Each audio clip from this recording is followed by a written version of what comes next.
ওই কিরে ওই কিরে ওই কিরে ওই কিরে ওই কিরে মধু মধু রসমালাই। আপনি কি ক্যাপকাট দিয়ে বাংলা লিখতে যাচ্ছেন, বাট বাংলা লিখতে গেলে লেখাগুলো ভেঙে যাচ্ছে? তাহলে এই সমস্যাটির সমাধান আপনি কি করে করবেন? আজকের এই ভিডিওতে আমি আপনাদের দেখাবো কিভাবে আপনি খুব সহজেই বাংলা স্টাইল করে এবং নরমালি লিখতে পারেন। ভিডিওটি কোথাও স্কিপ না করে সম্পূর্ণ দেখুন, যাতে আপনার কোথাও বুঝতে অসুবিধা না হয়। ভিডিওর শুরুতে একটি কথা বলি, হয়তো আজকে আমার ভয়েসটিও অন্যরকম শোনা যাচ্ছে, কারণ আমি একটু অসুস্থ, এর কারণে ভয়েসটা একটু অন্যরকম শোনা যাচ্ছে। যাই হোক, এর জন্য আপনাদের কাছে আন্তরিকভাবে দুঃখিত। তাহলে চলুন কথা না বাড়িয়ে মূল ভিডিওটি শুরু করা যাক।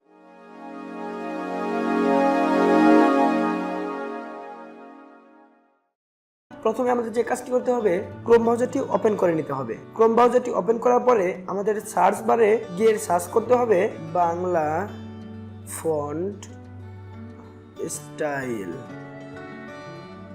এটা লিখে সার্চ করার পরে আমাদের প্রথমে যে ওয়েবসাইটটি আসবে সেটি হচ্ছে লিপিগড়, এবং কি আপনারা সার্চ বারে গিয়ে লিপিগড় লিখেও সার্চ করতে পারেন। এরপর আমরা লিপিগড়ে এখানে ট্যাপ করব।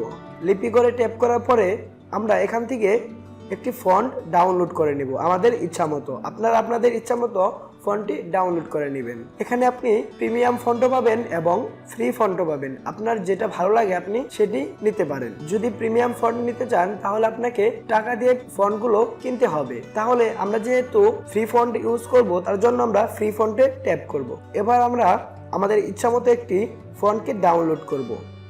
আপনারা আপনাদের ইচ্ছা মতো যে কোনো একটি ফন্ট ডাউনলোড করে নেবেন। আমি আমার ইচ্ছা মতো ফন্টটি ডাউনলোড করে নিচ্ছি। আমরা এই ফন্টটি ডাউনলোড করব। এখানে ডাউনলোডে আমরা ক্লিক করে দিলাম, আপনারা ক্লিক করে দিবেন। এরপরে নিচের দিকে স্ক্রল করে আপনারা দেখতে পারবেন এখানে ডাউনলোড, এই ডাউনলোডে ক্লিক করুন। ডাউনলোডে ক্লিক করার পরে এখানে কিছু সতর্কীকরণ দেওয়া আছে, যা আপনারা ভালোভাবে পড়ে নেবেন। তারপরে যদি আপনারা এটার সাথে একমত হন তাহলে টিক মার্কে ক্লিক করে দিন। আমি টিক মার্কে ক্লিক করে দিয়ে এবার ডাউনলোডে ক্লিক করুন। এবার দেখুন আপনাদের ডাউনলোডটি হয়ে গেছে। এবার এই ওয়েবসাইট থেকে বের হয়ে যান। ফন্ট ডাউনলোড করার পরে আমরা যে কাজটি করব সেটি হচ্ছে আমাদের ফাইল ম্যানেজার থেকে এক্সট্রাক্ট করব এবং জিপ থেকে আনজিপ করব। আপনারা দেখে নেবেন আপনাদের ফোন থেকে এক্সট্রাক্ট করতে বলে নাকি আনজিপ করতে বলে। যদি আনজিপ করতে চান তাহলে এই ফোনটিতে ক্লিক করুন। ক্লিক করার পরে ইন্টারনাল মেমোরি এটাতে যদি নিয়ে যায় তাহলে ইন্টারনাল স্টোরেজে যাওয়ার পরে এখানে ক্লিক করুন। ক্লিক করার পরে এখানে আপনারা এক্সট্রাক্ট করতে পারেন বা আনজিপ করতে পারেন। আর যদি আপনারা যে কোনো একটি ফাইল সিলেক্ট করে এখানে এক্সট্রাক্ট করুন তাহলে দেখতে পাচ্ছেন যে ওই ফাইলটি এক্সট্রাক্ট হয়ে গেছে। এবার আপনারা এখান থেকে বের হয়ে যান। আমরা এখান থেকে আবার সার্চ বারে ক্লিক করব ইউনিকোড টু বিজয় কনভার্টার। এবার যে আমাদের প্রথম যে ওয়েবসাইটটি আছে সেই ওয়েবসাইটটিতে আমরা ক্লিক করব। এখানে আমরা ক্যাপকাটে যেই লেখাটি লিখতে যাচ্ছি আপনারা সেই লেখাটি লিখে দিবেন। আমি আমার লেখাটি লিখে দিচ্ছি।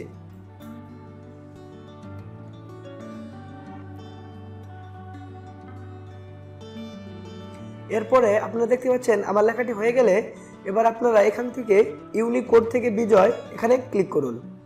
এখানে ক্লিক করার পরে এবার দেখতে পারবেন যে এই লেখাটির ইউনিকোড থেকে বিজয়ে রূপান্তর হয়েছে। এটা আপনারা কপি করে নিন। কপি করার পরে এখান থেকে বের হয়ে যাবেন। বের হওয়ার পরে ক্যাপকাট অ্যাপসটি চালু করুন।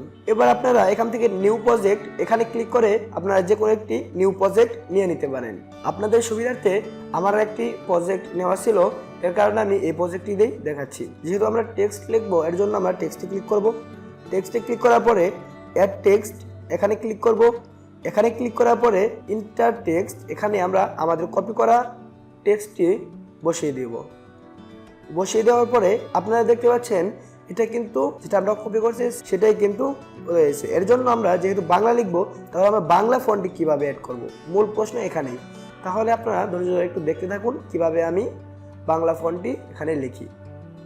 এবার ফন্টে ক্লিক করুন। ফন্টে ক্লিক করার পরে মাই ফন্ট, মাই ফন্টে ক্লিক করুন। অ্যাড এখানে ক্লিক করুন। মাই ফন্ট এখানে ক্লিক করুন। এবার আপনাদের ফাইল ম্যানেজারে নিয়ে যাবে। ফাইল ম্যানেজার থেকে আপনারা থ্রি ডট এখানে ক্লিক করুন। থ্রি ডটে ক্লিক করার পরে আপনারা দেখতে পারবেন আপনার ফোনের যে ইন্টারনাল মেমোরি সেখানে ক্লিক করতে পারেন এবং ডাউনলোডে ক্লিক করতে পারেন। আপনারা আপনাদের ফাইলটি খুঁজে নেবেন। আমি আমার ফাইলটি খুঁজে নিচ্ছি। যে ফন্টটি আমি ডাউনলোড করেছি এটাতে সিলেক্ট করে দেব।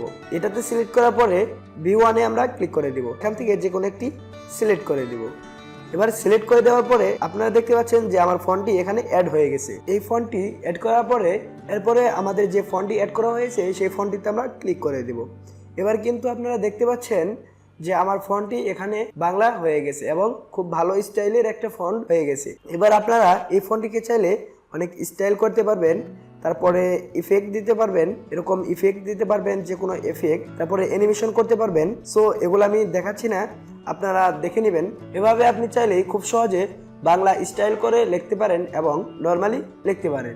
আশা করি সম্পূর্ণ ভিডিওটি দেখে আপনি খুব সহজেই বুঝতে পেরেছেন যে কিভাবে আপনি খুব সহজেই ক্যাপকাট দিয়ে বাংলা স্টাইল করে এবং নর্মালি লিখতে পারেন। কিন্তু একটি কথা না বললেই নয়, এখানে দু একটি শব্দ মিসিং হতে পারে, কারণ এখানে পারফেক্টলি লেখা সম্ভব হয় না। ভিডিওটি যদি আপনার কোনো উপকারে আসে তাহলে অবশ্যই লাইক করুন। এরকম নতুন নতুন টিপস বা আইডিয়া পেতে চাইলে চ্যানেলটিতে সাবস্ক্রাইব করে পাশে থাকা বেল আইকনটি বাজিয়ে দিন। যদি কারো কোনো প্রশ্ন থাকে তাহলে কমেন্টে জানাতে ভুলবেন না। দেখা হচ্ছে পরবর্তী কোনো ভিডিওতে। ততক্ষণ ভালো থাকুন, সুস্থ থাকুন। আল্লাহ হাফেজ।